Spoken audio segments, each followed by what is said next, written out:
Move. You're in the way. That was how Harriet Caldwell Moore first heard her mother-in-law's voice at a family gathering. Not hello, not welcome, not even an acknowledgement that the woman standing in the kitchen doorway had been married to her son for 3 years. Just move. You're in the way. Harriet moved. She told herself it was because she didn't want to make a scene. She told herself it was because the holidays were already complicated enough, and she was the newcomer, and she didn't want to be the reason dinner got cold. She told herself a lot of things in those early years. She got very good at it.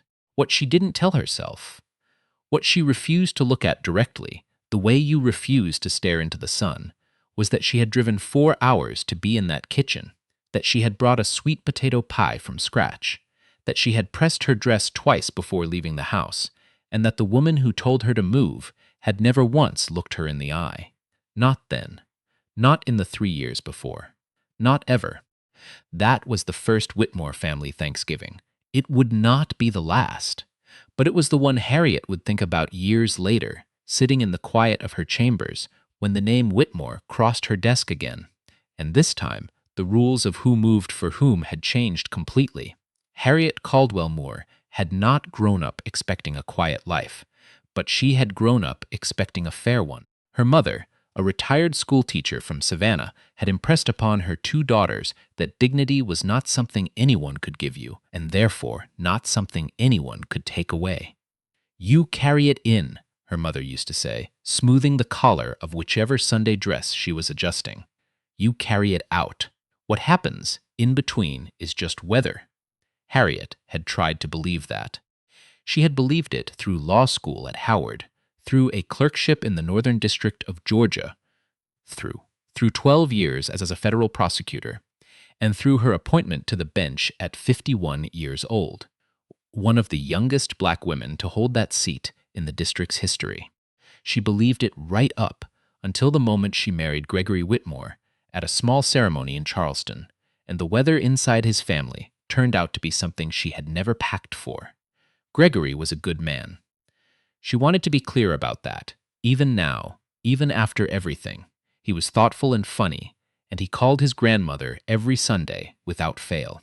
He had pursued Harriet with a patience that she mistook for steadiness, and she had loved him for it, loved the way he listened, the way he laughed, the way he seemed to see her not as a title or a statistic, but as a person who happened to be remarkable. That was the Gregory she had married. The problem was that Gregory Whitmore also had a mother named Beverly, a brother named Craig, and a family reunion tradition that stretched back 40 years and moved like a freight train, picking up speed, picking up participants, not stopping for anything, and certainly not stopping for the woman Gregory had brought home. The Whitmore family reunion. Last weekend of July, every year, rain or shine, illness or inconvenience, at the Whitmore family property outside of Macon, Georgia. 12 acres of land that Gregory's grandfather had bought in 1961, and that the family had held onto with a grip that had never loosened. 3 days of cooking and laughing and old stories and lawn chairs and children running between the legs of adults who had known each other since before those children were born. It was, by any measure, a beautiful tradition. Harriet had been told this many times, by Gregory. By the invitation itself, which arrived each year printed on actual cardstock like a wedding announcement. By Gregory's cousin Denise, who was the only member of the Whitmore family who had ever treated Harriet with anything resembling warmth. No one had ever asked Harriet if she thought it was beautiful. No one had thought to wonder. The first reunion Harriet attended, she brought that sweet potato pie. She introduced herself to everyone Gregory pointed her toward. She helped carry things and cleared plates and asked appropriate questions about people's children and jobs and health. She was, by every external measure, perfect. Beverly Whitmore watched all of this from across the yard with an expression Harriet would spend years trying to name. It wasn't hatred, exactly. It was something colder than that. It was the particular expression of a woman who had decided, before the question was even asked, that the answer was no. At the end of that first reunion, as people were packing up and the yard was littered with the comfortable debris of a long weekend, Beverly Whitmore pulled Gregory aside near the old oak tree. Harriet was not meant to hear. She heard anyway. "She doesn't fit, Gregory." Gregory's voice was low. "Mama, I'm not talking about what she looks like. I'm talking about fit. This family has a certain way. A certain, you know what I mean. I really don't." "Yes, you do. You just don't want to." There was a silence. Then Beverly said, quietly and without drama, the way people say things they've thought about for a long time. "Blood knows blood. That's all I'm saying." Gregory did not argue. He came back to Harriet with a smile that was slightly too careful and said they should probably get on the road before it got dark. Harriet looked at his face and understood, with the clarity she usually reserved for courtrooms, exactly what had just happened. She didn't bring it up on the drive home. She was still telling herself things. Here is what the Whitmore family reunions taught Harriet Caldwell Moore, year by year, the way water teaches stone. They taught her that she could be the only person who refilled the drinks without being asked, and Craig Whitmore would still manage to thank everyone else at the table individually by name. They taught her that Gregory's Aunt Ruth would ask every single female relative what they were cooking these days, and when she got to Harriet, would pivot smoothly to asking Gregory how work was going. They taught her that children learn by watching adults, and that by the third reunion, the younger Whitmore cousins had picked up, without being told, a specific way of looking past her when she spoke. Not rudeness, exactly, just a kind of practiced absence, as if she were furniture that had wandered into the wrong room. And they taught her that Gregory saw none of it, or rather. And this was the part that kept Harriet up at night. In the years, she was still trying to make this work. He saw it and chose a particular kind of blindness. The kind that costs nothing in the moment and everything in the end. He would catch her eye across the yard sometimes when something especially pointed had been said, and she would see him register it. She would see the brief calculation behind his eyes, and then she would see him look away and refill his cup and laugh at something his brother said. And she would understand that she was in this alone. She stayed. This is the part people struggle to understand, and she understood their struggle because she had struggled with it herself. She stayed for 6 years. She brought the sweet potato pie every single time. She pressed her dresses. She drove 4 hours. Why? Because leaving feels like losing sometimes. Because you love someone, even when loving them, is a complicated, poorly lit room. Because you are 53 years old and you have spent your whole life walking into rooms where no one expected you and making them understand why you belonged there, and you are stubborn about it in a way that serves you brilliantly in federal court and costs you privately in ways you don't want to measure. Because hope is a slow thing to surrender. But there is a moment, there is always a moment, when the cost finally shows up on the page, itemized, undeniable, and the math stops working. For Harriet Caldwell Moore, that moment came at the Whitmore family reunion in the 6th year of her marriage, on a Saturday afternoon in late July, under a sky so blue it looked painted. It started with a photograph. Gregory's cousin Denise, the kind one, the only one, had brought a professional photographer friend, a young man named Terrell, to document the reunion. It was meant to be a gift to the family. Terrell moved through the afternoon with a quiet ease, catching candid moments, setting up group shots, building what would eventually become a book that Beverly Whitmore would display on her mantel and show to visitors for years. By mid-afternoon, Terrell was organizing a large group photograph under the old oak tree, the same tree where, 6 years ago, Beverly had told her son that blood knows blood. "Okay, everyone, extended family under the tree," Terrell called out, waving people in with the practiced cheerfulness of someone accustomed to organizing crowds. Harriet started toward the tree. "Excuse me." Beverly Whitmore's voice, close to her ear, not loud, never loud. Beverly was not a woman who needed volume. "That's for family."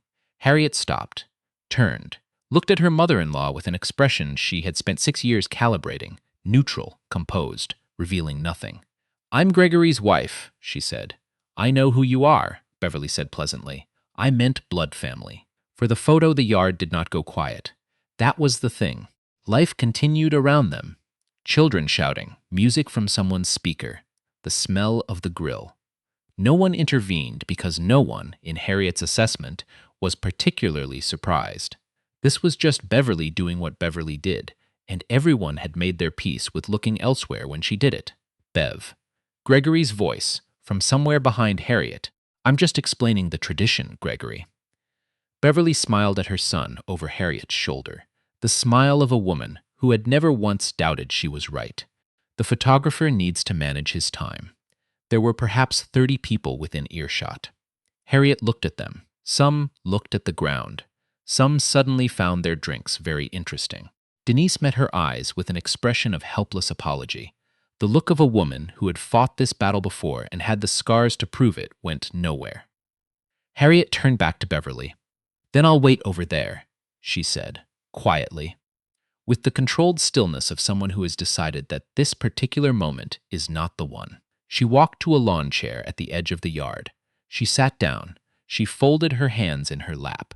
She watched 30 members of the Whitmore family arrange themselves under the tree where her husband's grandfather had once stood, and she watched her husband step into that arrangement without looking back at her, and she sat with that. After the photo, Craig Whitmore, Gregory's brother, 45 years old, a man who had never once called Harriet by her first name, walked past her chair and said, not breaking stride, not even really directing it at her, don't take it personal. Some people just don't blend. Something happened in Harriet then. Something quiet and final, like a door clicking shut in an empty house. She stood up. What did you say? Craig stopped. Turned. He had the look of a man who was mildly surprised that the furniture had spoken. I said some people don't. I heard what you said. Her voice was level. It was the voice she used when a witness on the stand was testing her patience, and she wanted them to understand, clearly and without drama, that this would not end well for them. She had developed it over 20 years of litigation. It had a particular quality, not loud, not angry, something more precise than either of those things. Craig looked at her for a moment. Then he looked at Gregory. Gregory looked at the ground. And that small downward glance, that choosing of ground over wife, was the moment the last thread of something went slack in Harriet Caldwell Moore's chest. All right, then, she said to no one in particular. She picked up her purse. She walked to the car. She did not press her dress again that night because she was already driving back to Atlanta, alone, with the windows down and the radio off, and the George summer dark pressing in around the highway, like something that had been waiting patiently for her to finally be honest with herself. She filed for divorce 4 months later. Gregory was devastated. He called. He came by. He sat across from her in a mediator's office with the look of a man who has finally noticed the weather his wife had been standing in for 6 years and cannot understand why she isn't willing to wait for it to clear. He said he was sorry. He said he should have spoken up. He said was complicated, that his mother was from a different generation, that Craig had always been that way, that she knew what she was getting into. That last one was the one that ended the mediation. Harriet looked at her husband across the table and said, very calmly, I'm going to need you to think very carefully before you finish that sentence. He did not finish it. The divorce was finalized in February. It was clean in the way that 6 years of swallowed dignity can produce a clean legal document, because there is nothing left to fight over that matters. They divided the assets without drama. Gregory kept the house in Decatur. Harriet kept the condo downtown, which she had always preferred anyway, where the windows looked out over the city, and no one told her whose photograph she could be in. She went back to work. She had never really left, but she went back in the way you go back to yourself after a long time of being someone else, fully, deliberately, with a gratitude you couldn't have articulated before you understood what you'd been missing. 8 months after the divorce, on a Tuesday morning in October, Harriet was at her desk by 7:30, as she always was. Her clerk, a focused young man named Bennett, had left the day's docket on her desk with the usual color-coded tabs. She took her coffee, sat down, opened the first folder. Whitmore Properties, LLC v. Hargrove Development Group. She read it again. Then she set down her coffee with a care that was almost deliberate, the way you set something down when you need both hands free. The Whitmore family property, 12 acres outside Macon. There was, apparently, a disputed boundary claim. a development company that had begun construction on what the Whitmores said was their land, a counterfiling, and a hearing scheduled for the following Thursday. The Whitmore family had retained counsel. So had Hargrove. Both parties were due in her courtroom in 9 days. Harriet read through the filing once. Then she read it again. Then she did what any judge of integrity does when a case arrives carrying personal history. She called her clerk in. She disclosed the connection fully, and she asked him to pull the recusal standards for her review. Bennett, who had worked for her for 3 years and had learned to read the particular quality of her stillness, asked carefully, "Do you want me to flag it for reassignment?" Harriet thought about this for a long moment. The law was clear on recusal. A judge must step aside when impartiality might reasonably be questioned. The question was not whether she was impartial. She knew herself well enough to know that she was. The question was whether the appearance of impartiality could be maintained, and that was a different, more architectural question. "Pull the standards," she said, "and get me the full case history." She spent the rest of that morning reading. By afternoon, she had made her decision. She would not recuse. The connection was personal, not financial, and it was disclosed. The case itself was a dry property dispute, no criminal exposure, no civil rights dimension, nothing that touched the personal history in any way that a reasonable observer could call compromising. She had tried cases with far more ambient complexity. She was a federal judge. This was the job. What she did do was write a full disclosure memo, attach it to the case file, and send copies to both counsel. She was transparent. She was, in the way she had always been, meticulous. The hearing was scheduled. The preparation continued. The October light came through the windows of her chambers, and she worked, as she always worked, with the particular satisfaction of a person who knows exactly who they are and exactly where they are supposed to be. The Whitmores arrived on a Thursday. Harriet had been on the bench for 11 minutes when the courtroom doors opened, and she heard, before she saw, Beverly Whitmore's voice, that same carrying, pleasant, certain voice, explaining something to what turned out to be the Whitmore family's attorney, a man in a very good suit who was clearly already regretting how much his client talked. The family had come in force: Beverly, Craig. 3 cousins Harriet recognized. Denise, in the back, who looked up when Harriet entered the courtroom and went so still she might have stopped breathing. The bailiff called for all to rise. Harriet walked to the bench. She set down her notes. She looked out at the courtroom with the expression she had worn on this bench for 6 years: composed, attentive, unreadable. She watched the moment happen in real time. Craig Whitmore, who had been leaning toward his attorney, stopped mid-sentence. His attorney put a hand on his arm. Beverly, who had been adjusting her reading glasses, looked up at the bench, and Harriet watched the recognition move across her face like weather. Slow at first, then very fast, then settled into something that had no name for it in any language Beverly Whitmore had ever needed. The attorney for Whitmore Properties rose. "Your Honor," he said, and his voice was exactly the right register of professional calm. My client has requested a brief recess before we proceed." "We haven't started," Harriet said pleasantly. "Yes, Your Honor, I understand. My client has become aware of a potential of a prior relationship between the bench and—" "I'm aware of what your client has become aware of," Harriet said. "I sent you a disclosure memo 14 days ago. Did you receive it?" A pause. Yes, Your Honor. And counsel for Hargrove received the same disclosure?" The opposing attorney rose briefly. "We did, Your Honor, and we have no objection to the court proceeding." Harriet looked at the Whitmore family's attorney. "Does your client wish to file a formal recusal motion?" Another pause. She could see the attorney doing the calculation. The disclosure had been made. The opposing party had no objection. A recusal motion at this stage was a delay tactic that would be transparent to any reviewing court, and that would likely cost his client more time and money than it saved them.